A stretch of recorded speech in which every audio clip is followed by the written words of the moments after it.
Hey everybody, and welcome back to the Duke Wisdom podcast. It's been a minute since we recorded.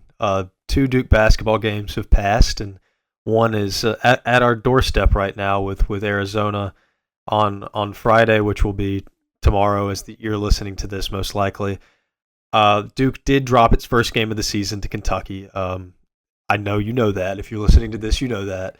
But they followed that with a 51-point win against Wofford. There's a lot to unpack from both of those games, and I think what you see in those games will shake out even further against Arizona. We're going to get a lot clearer of a picture of this Duke team because so far we've seen them win 3 lopsided games against lesser opponents and look good doing so, and then play one other opponent who's actually of merit and end up actually dropping that game. And so, but played really poorly, I think, is the other part of that. That's the real asterisk there. Played rather poorly against Kentucky and lost that game. And so we have to figure out, was that a learning opportunity for Duke? Or was that game a little bit more telling, perhaps, of where Duke actually is right now? So, Clinton, where do you fall on that? Do you think that was just Duke had an off day, they're going to learn from what they did wrong, learn from that loss, move on, get better? Or was that more of a Duke might not actually be quite where we think they are just yet? Well, it's probably a little bit of both. I mean, they are definitely young, starting 3 freshmen, and I think that showed at times against Kentucky, who had a much older team. So somewhat maybe to be expected. They didn't. The first half was not bad. They were up 9 at the half. And I thought we were on our way to victory, frankly, at that point.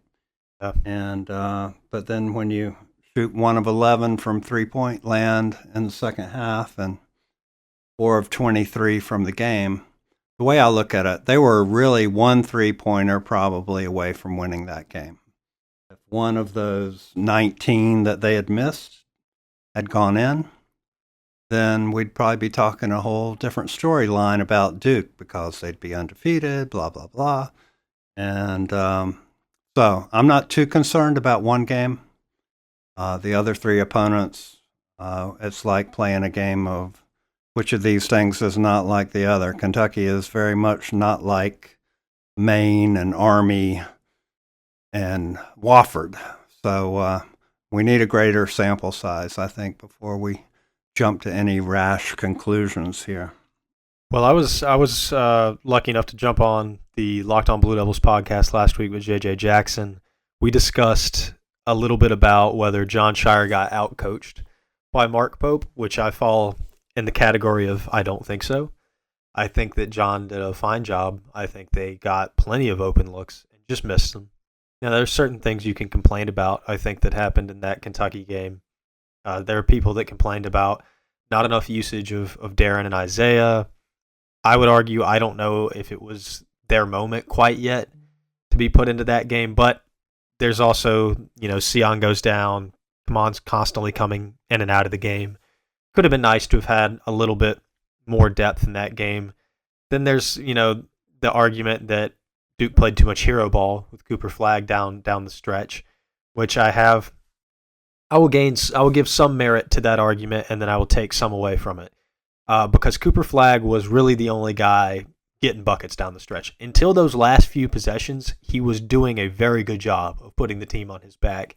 And ultimately, he's a 17-year-old kid. He was going to falter at some point, and he did in a big moment. But really, besides him, most everyone else was just laying bricks the whole night, except Tyrese Proctor, who I wish had become a lot more involved in that Kentucky game because he looked fantastic in the first half and then just did his best disappearing act. But I think that was a game where Duke did everything right to win the game from an X's and O's standpoint for the most part, except for maybe at the very end.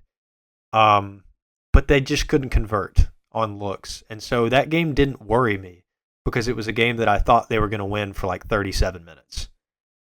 Yeah, so I think you just touched on 3 big issues. One, what happened to the 10-man rotation?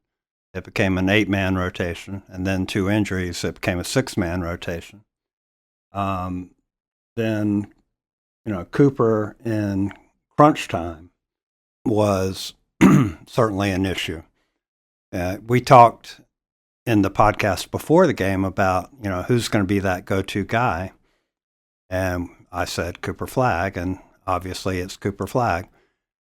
It was very interesting to me that, the Kentucky coach was recorded during the timeout prior to that play where Cooper turned into a double team and with a very loose handle and gave the ball away. Kentucky coach said, they're going to do ISO, and Cooper, you need to come down and double team hard on the ball and take it away from him. And so that has gotten a lot of attention, and in terms of the out-coached part, that he knew what was coming. Probably the whole arena knew what was coming. Yeah. I mean, it's not rocket science, right? Right. So, but then it does sort of beg the question, is a good alternative strategy to use him as a decoy of sorts, run some action away from him to start with. I think about that famous play where Christian Laettner inbounded the ball against Connecticut, in the regional final, I think it was, and yeah. everybody ignored him because he inbounded the ball, and then he got it right back, and boom. So, I don't know. It's a sample of one. Things definitely went wrong times 3 with Cooper. Turned it over twice, didn't box out on the free throw. But I also think he'll learn from that, and maybe the coach will learn from that too, that maybe we need to be a little more sophisticated than give the ball to Cooper. Yeah, I think that, in basketball, typically all coaches, all players, they have this tendency to just be like, give the ball to the best player at the end of the game. Let him go to work and see what happens. But sometimes that's not the right call. Like, for instance, Grayson Allen's senior year, he took, 3 or 4 game-winning shots in that season and missed every single one of them. And I would argue that Gary Trent Jr. was a very clutch player that season, and he should have been shooting some of those opportunities. Look at 2019. R.J. Barrett was the guy that had the ball in his hands most of the time at the end of the game, and he always missed, except for the Florida State game where Coach K used R.J. as a decoy for a wide-open look to Cam Reddish. That kind of thing, I think, can work really well. And that's the kind of thing I think could have worked against Kentucky if they had Tyrese Proctor going as a consistent offensive option. But throughout the game, he kind of just fell further and further into the background until you forgot he was even on the floor. And because he wasn't really involved, no one else was hitting that shot. Like, I wouldn't, at that point in the game, I wouldn't have trusted Khan to shoot it. I wouldn't have trusted Caleb to shoot it. Like, that ball needed to be in one or two guys' hands, and the only guy that had proven up to that point that he could do it was Cooper. So I don't hate putting it in his hands. It is predictable. It's very predictable, and so they were going to game plan that. I hope that, Cooper will learn he needs to carry himself a little bit differently on a last-second play like that in a big-time college basketball game. He kind of, I think, looked like he physically treated that like it was just a normal possession. And you've got to be a little bit more dialed in and aware of your surroundings. But he'll learn from that.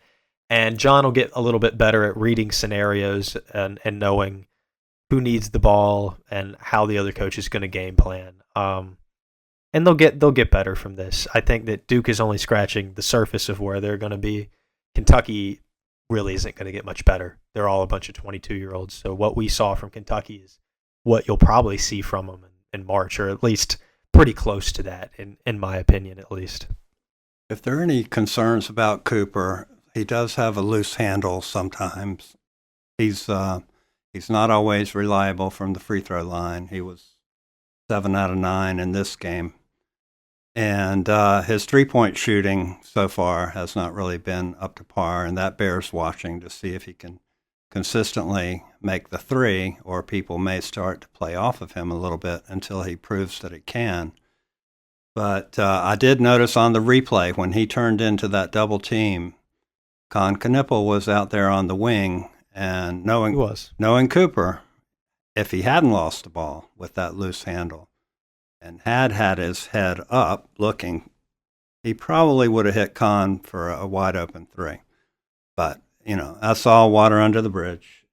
Again, we were just 1 3-pointer away from probably winning that game. So it's not really anything to freak out about. I think about Christian Laettner and, when he missed the crucial free throws in 1989 against Arizona. And he said, that's not going to happen ever again.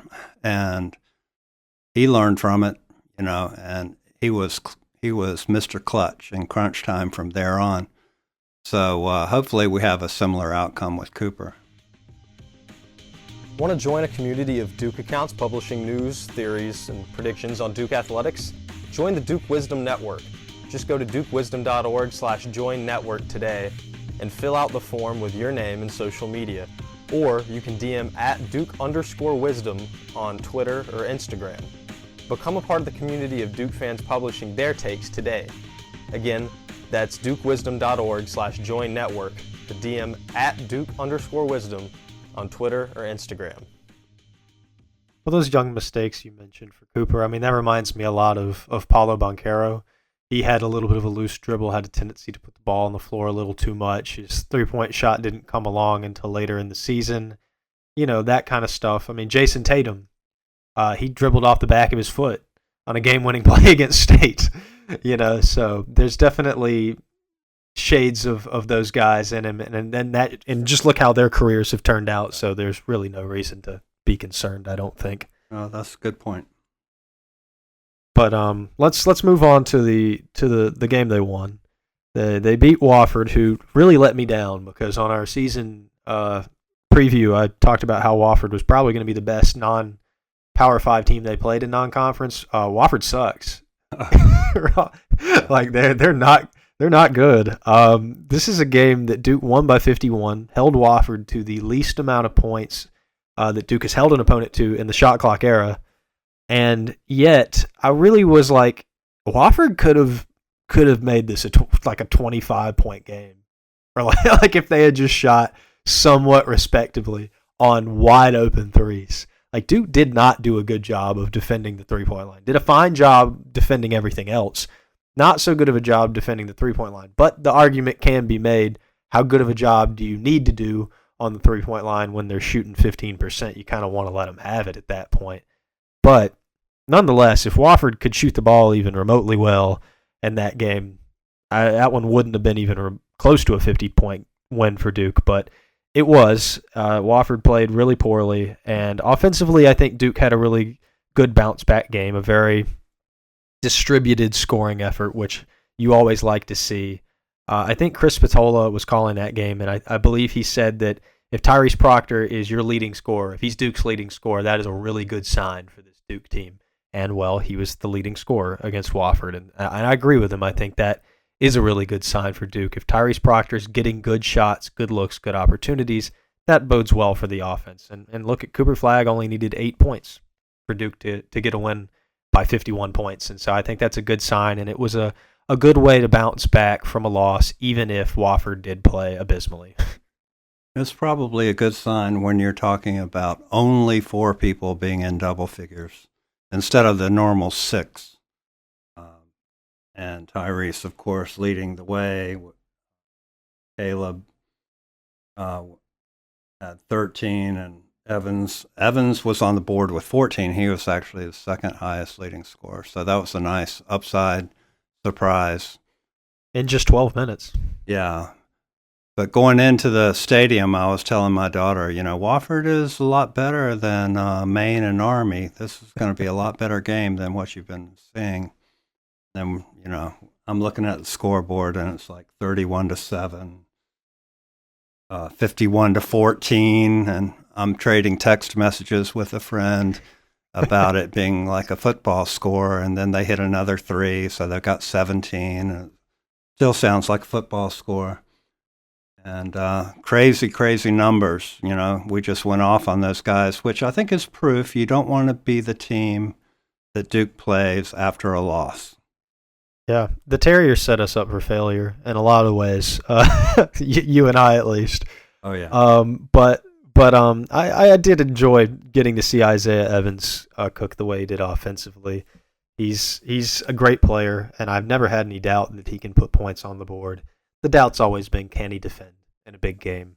I would like to see Duke not play a consistently a one possession game against Arizona. Like, can you build a little bit of a cushion so that you feel a little better about letting Evans or Harris come into that game? Because if that remains a one possession game, that feels like its margins are so thin, you don't want to risk things.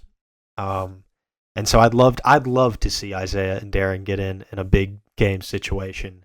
I hope it can happen this Friday. I'm not so sure that it will. But a guy that got to play in a game for the first time, Patrick Gongba, turns out he's not redshirting. And I said something to the likes of that on Twitter, and everybody jumped on me like, well, of course he's not. This is a great decision and everything. And so I want to push back on that a little bit. I'm not saying it's a bad decision for Patrick to play. But there are a lot of people that are like, it's not in his personal plan to play 5 years. He's probably wanting to go to the NBA after next year. Sure. I'm going to put it out there that I don't think he is going to go to the NBA after next year. I think he's going to be a little bit more of a work in progress than that. And when you're that injury prone, it's always a decision to redshirt. Take a little more time to get your body right, especially in this era of NIL when I'm not entirely sure that Patrick's going to have an NBA career, and if he does, it might not be a very long one.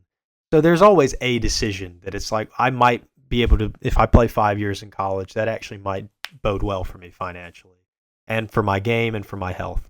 And so that's where I think there was a decision of whether he would redshirt or not. I'm not saying they made the wrong one. I'm just saying there was a decision because a lot of people wanted to imply that there shouldn't have ever even been a consideration.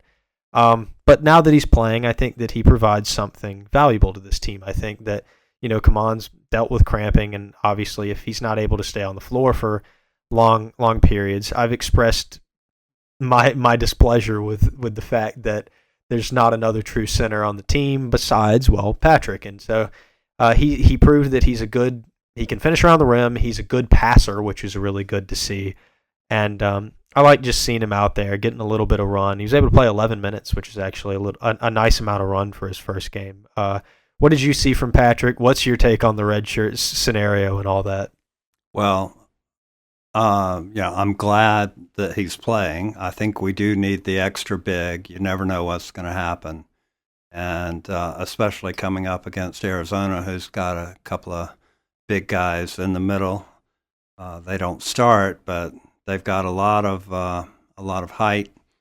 And, he had a nice stat line, 6 rebounds, 2 assists. He knew what to do out there. He didn't look lost by any stretch. He made good reads, good passes.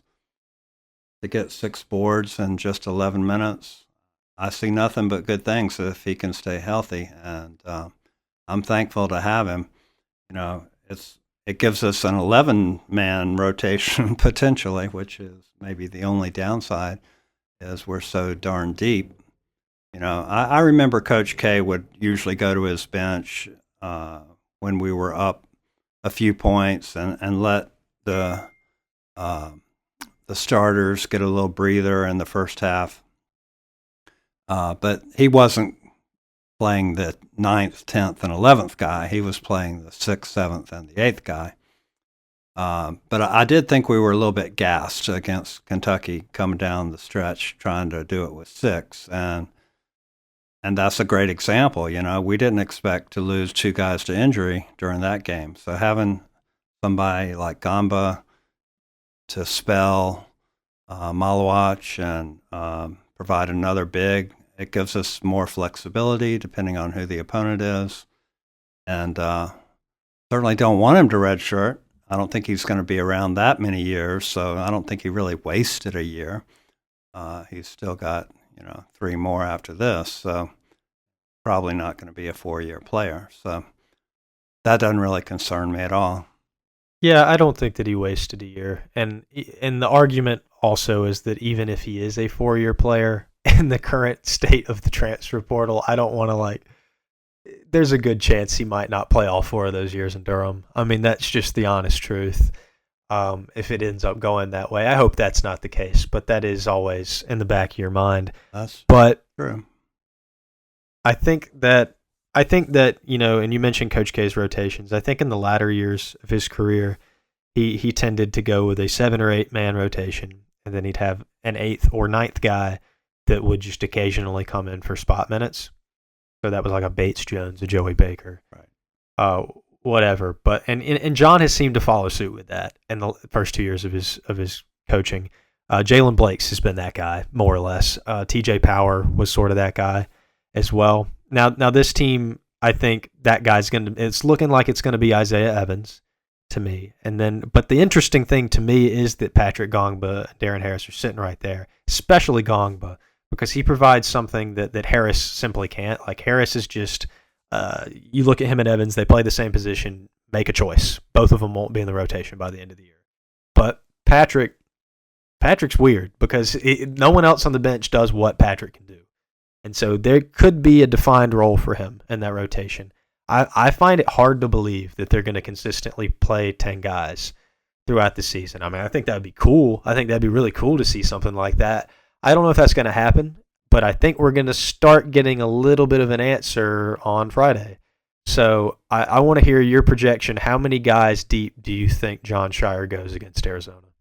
Well, I'm probably the wrong guy to ask because I posted on Twitter before the Kentucky game. Somebody was asking the same question, and I said, he's going 10 deep in this game. And I was way wrong. It was an 8-man rotation. There's a lot of reasons for this team to go 10 deep. One is the talent. The talent goes 10 deep. Second is, we're seeing this bothersome trend of guys being gassed at the end. Normally, the final 10 minutes belong to Duke, and kind of like the football team, dragging people through the sewer in the fourth quarter. Because of our superior conditioning, we're always the guys who are coming out on top, looking fresher. But we were the ones against Kentucky with the tired legs. Caleb Love. I'm not Caleb Love. Caleb Foster. With his 2 3-pointers in a row that were wide open, but he didn't seem to have his legs. And so I'm still a proponent of 10 deep, keep them fresh. We don't have to go blue-white like Dean Smith did back in the day, but I think we've got enough talent there, and it will really work to our advantage to wear teams down with that depth. And furthermore, if one guy's having an off night, somebody else comes in, maybe they're hot.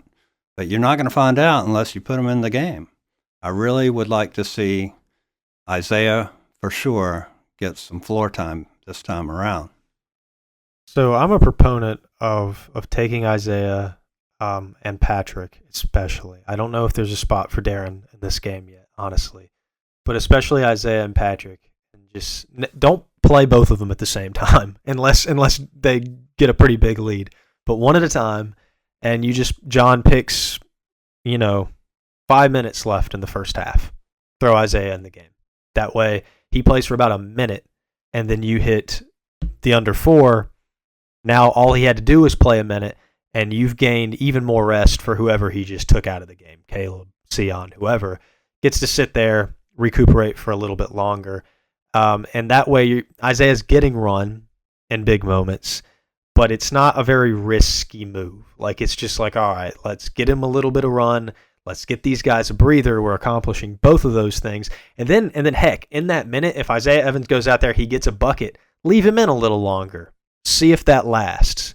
But if he doesn't do anything, or if he's a net negative in that minute, you've learned your lesson. Let's ease back on that. But give him the opportunity to earn a little more time with that small amount of time. So I think dish out a little bit of time is better than the no time against Kentucky, right? So I don't think John's going to make a really big step forward, a really huge leap forward. Isaiah's not going to play 5 or 6 minutes. He only played 12 minutes against Wofford. So he's not going to play a ton. But if you give him 3 minutes or 2 minutes across the game and do the same with Patrick, I think that can make a big difference. It can keep guys out of foul trouble. put him in for the last minute of the first half, make sure that a guy who has 2 fouls doesn't get 3. That kind of thing. Those are important things, and I think that is a net benefit for Duke in so many ways if he does it like that. Well, I agree, and Shire's always saying what happens in practice determines what happens in games, but how about what happens in games also should determine what happens in games? To your point, you put a guy in for a minute or two, maybe he is cooking, and so you leave him in or bring him back again in the second half. And there's no substitute for real game experience. You can practice all you want. Some people take it to another level during the games. Isaiah, he has the look and feel of a gamer. He turned it on instantly, certainly against Wofford. And then, the other concern is what's going to happen at the end of the year if you don't give him a chance in these big games. We saw what happened this time around with Jay Power and, everybody left, Sean Stewart. So, we're helping Indiana and Clemson and Virginia Tech and all these other squads, but I hope we don't have a similar outcome at the end of this year where we've not played these guys. They say, well, shoot, I'm going to go somewhere else where I can get some run. Yeah, my expectation is that we don't see something like that, but I think that, giving them run, that definitely doesn't hurt to prevent that. I think that Isaiah and Pat and even Darren have much larger roles cut out for them on next year's team, particularly Isaiah. So I think that they have incentive to come back, but you want them to feel confident in their game, and it's hard to feel confident in your game when you only play, when you're up 50. That's tough, but I think that's important to give them some time on the floor. But let's talk about the guys we know that are going to be out there, the matchups we know that are going to happen against Arizona. Arizona's a team that I've been pretty frank about. I think they're a little fraudulent, and they sort of showed that in their first true road game against Wisconsin. They allowed 103 points to the Badgers, including 41 to John Tonje. 41. And he's a 6'5" guard, very similar kind of build to Tyrese Proctor. But Arizona losing that one by 15, to me, I mean, everybody's first true road game, especially when it's against a good team, is tough. And so that's why it doesn't matter whether I think Arizona's fraudulent or not. I thought Duke was better than Kentucky. I still do, but Kentucky won that game. So a lot of the times you're a product of the environment of the game. And this is going to be a tough one. Duke's walking in there with 17, 18, 19-year-olds and going, go play this another team of veterans at Arizona on their home turf. And that's not going to be an easy game, no matter what way you cut it. Now, if Duke makes its shots, this could be a game I see Duke winning by double figures, but that's very much dependent on can they make those shots in big moments. So far, they haven't been able to do that. We'll see if that changes. I think we're going to learn a lot about how they respond to losses. We're going to learn a lot about this team. This is a game, though, that, a lot of guards at Arizona, very balanced scoring effort from Arizona so far this season. I do love to see Caleb Love only averaging 11 points per game. That bodes well for him not winning Pac-12 Player of the Year. But a very balanced scoring effort. It's very guard heavy, but they have some solid forwards as well. Trey Townsend is a very good player. Toby Awaka also very good. So I think that Arizona is going to provide a challenge, but I think the biggest challenge isn't so much the personnel from Arizona. It's more so the environment that playing at a number 17 team in the country provides Duke. Yeah, well, obviously going into their place is not going to be easy. They managed to come into Cameron last year and steal one from us, and we do owe them. From what I've read, they're not a particularly good outside shooting team. Caleb's not shooting the ball well so far this year, but we know that means nothing when it comes to playing Duke. They rebound the heck out of the ball.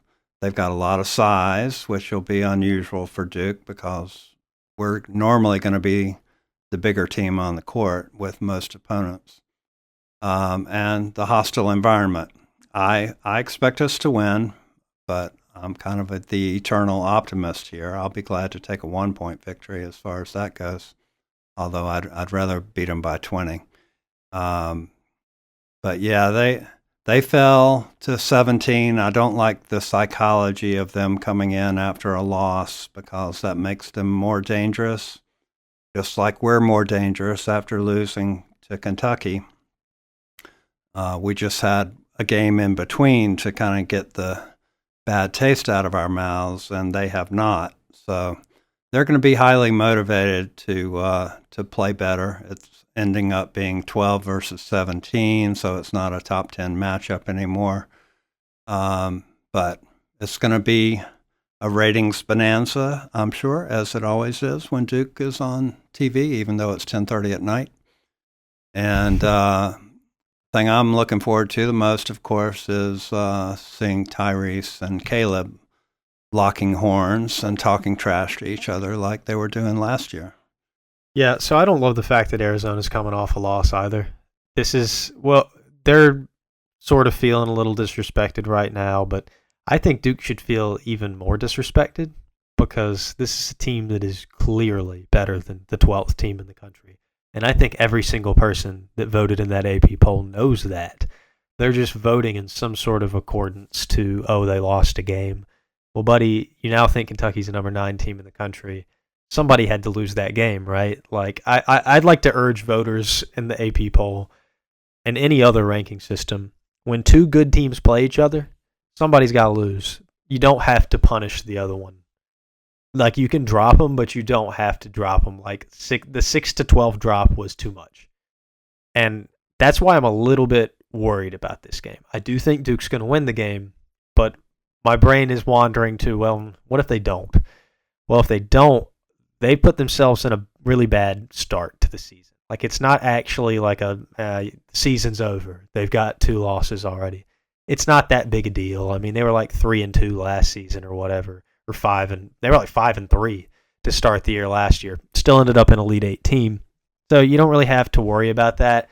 But it kind of digs a hole real quick where Duke's probably already put themselves in a position where the committee's thinking and all the other pundits are thinking, 4 seed again for Duke, right? This Duke team is so much better than that. And so I'd hate to see them dig that perception hole that they're not actually bad, but like people are starting to question the youth of the Duke team if they lose to Arizona. They're starting to question things that are going to take time, that naturally take time, but they're going to already write them off just a little bit in their heads and go, okay, there are better teams out there than this Duke team. But I'm not so certain that there are. And so I think this is a game, one of the biggest games of the season for Duke, that I think they need to win this game to protect that perception of the team if they want any shot at still getting a number 1 seed by the end of the year, which is what I think their goal should be. It shouldn't just be to survive and win enough games to improve and get better. That this is a good enough team to be a number 1 seed. And statistically speaking, number 1 seeds win national championships. Yeah, well, they will dig a hole for sure if they lose. Be a 500 team at that point and probably fall, in the lower teens maybe. However, the next 2 games after that against Kansas and Auburn, those are the 2 highest ranked teams that they're going to be playing this year. And that's a real opportunity potentially then to totally reverse course. I know we've got Arizona in our sights, and that's all that everybody's concerned about. But even if they lose, let's say they lose. If they win those other 2 against Kansas and Auburn, well, then I think we're back in consideration for that 1 seed because those are 2 huge games. Top 5, both of them. Yeah, if they could, that's a big if. That's a big if because, like you said, they're the 2 better teams, at least ranking-wise. On paper, it looks like they're the 2 better teams. So, win against Kansas, win against Auburn. Duke would have to have a really good run in conference, like no more than 3 losses in conference play to still get the 1 seed at that point. But I think that, yeah, you're right. They could even the score, so to say, if they beat Kansas and Auburn if they lose to Arizona. But I think that if they lose to Arizona, I'm not so confident that they're going to beat both Kansas and Auburn at that point, because there might be bigger fish to fry if they've lost to both Kentucky and Arizona. I'm not so sure how good I'm feeling about a turnaround. They might even beat Kansas, but like Auburn's a good team. There are a lot of people that think Auburn is the first or second best team in the country right now. Again, I don't know how much I buy that, but they are good. And so I think you're right. They could even the score. I think it's a position they do not want to be in, though, to have to win those two games. And we definitely owe Caleb Love. I was there last year in Cameron. He didn't have a great game. He actually hasn't had good games against Duke historically. There's just that one little shot he hit in the Final Four. But I hated to see that, him walking off the court, sticking out his tongue. And if nothing else, I want to beat Arizona, but I want to beat Caleb Love. That would be oh so satisfying. Well, let it be known that Caleb Love has actually a pretty poor record against Duke on his own home court. Like Duke has beat Caleb Love the last 2 times they played him on his home court. So let it be known that they very well might make that 3 in a row. Caleb actually thrives in an environment in which Duke is supposed to just annihilate Carolina or whoever he's playing for. He thrives on the hate of Duke fans, I think. So there will be very few in Arizona. So maybe he will not have the energy or the fuel of Duke hatred that creates a 30-point Caleb Love nightmare. So I'm thinking that he remains on the losing side of home games against Duke. Can only hope. I would love to see him have another 3 for 11 and foul out with a technical, which I think is what he did against Wisconsin. So, I'll take that any day of the week. I think he's way overrated. He's been preseason All-American in some polls, and I just think that's absolutely crazy. So, but, the outlier, the Caleb outlier, that's the only thing that worries me, where he just loses his head and steps out from 30 feet and hits the game winner or something like that. Yeah. Well, only time will tell whether Caleb Love is going to revert to 2022 version of himself, or he'll be Caleb Love classic and shoot 30% from the floor. We'll see. And whether you're watching just to see if your Blue Devils can win it, or you're hate watching purely for Caleb Love, either way, we're all going to watch it together and find out what this Duke team's really made of. I think this is a game where we learn a lot about the Blue Devils, and we'll look forward to the Kansas game afterwards no matter what, and we'll have coverage recapping the Arizona game. Thanks so much for listening. As always, guys, make sure to subscribe or follow the podcast wherever you're listening. Go follow Duke Wisdom on Instagram, on Twitter, on BlueSky, which we are now on as well. And so make sure to go follow us on all those platforms. And we'll talk to you guys later.